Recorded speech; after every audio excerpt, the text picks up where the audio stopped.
Europe 1, Mélanie Gomez. La santé et le bien-être, c'est sur Europe 1 et nous sommes avec vous depuis 15 heures. Toujours à mes côtés, le docteur Jimmy Mohamed. Et pour cette dernière séquence de l'émission, nous sommes rejoints par Catherine Blanc, sexologue et psychanalyste à Paris. Bonjour Catherine. Bonjour Mélanie, bonjour Jimmy. Aujourd'hui, on va répondre à cette question de Chloé, 29 ans. J'entends parler autour de moi des plans dodo, mais je n'arrive pas à comprendre ce que ça peut apporter ni pourquoi certaines personnes font ça. Expliquez-nous s'il vous plaît, Catherine.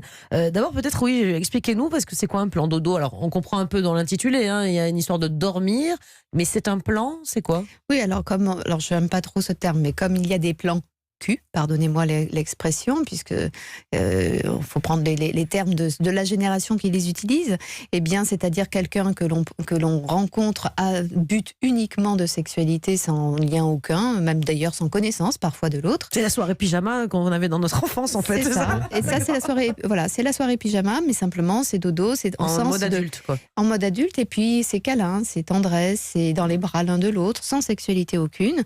Et du coup c'est quelqu'un qui est pris pour ce rôle-là. Jimmy et moi, on est un peu de la même. Je pense qu'on est de la même génération. On trouve ça un peu bizarre. Alors, c'est moi. Jimmy, allez-y. Perplexe, mais ils ont qu'à se trouver un copain ou une copine, non?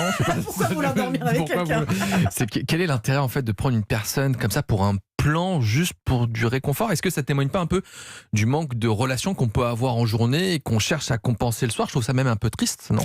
Oui, en fait, ce que je trouve très triste, c'est que ça montre effectivement la difficulté qu'ont les gens à avoir des liens sociaux, de tendresse, même amicaux, parce que quand on est amis, on peut aussi se faire les super hugs, les moments de tendresse où on s'écoute, etc. On n'est pas obligé de dormir avec l'autre. Ça montre la difficulté aussi d'autonomisation, c'est-à-dire que avoir besoin de doudou pour dormir. Je peux pas dormir seule, donc il y a quelque chose de très infantile d'une certaine manière.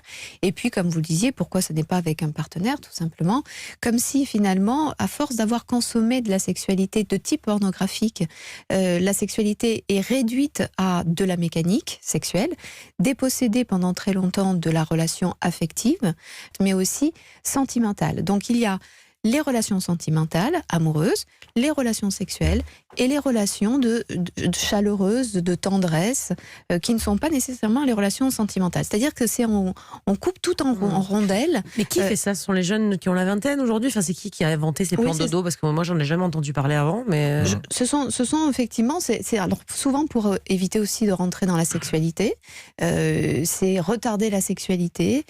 C'est de la toute jeune génération qui à la fois sont très consommateurs très tôt, voire trop tôt. Et quand je dis trop, c'est pas en termes de morale, c'est en termes d'aptitude émotionnelle à faire justement de la sexualité dans une confiance et connaissance de soi tranquille et dans une envie de créer du lien avec l'autre, même si c'est pas pour faire une relation sur du long terme, mais créer du lien.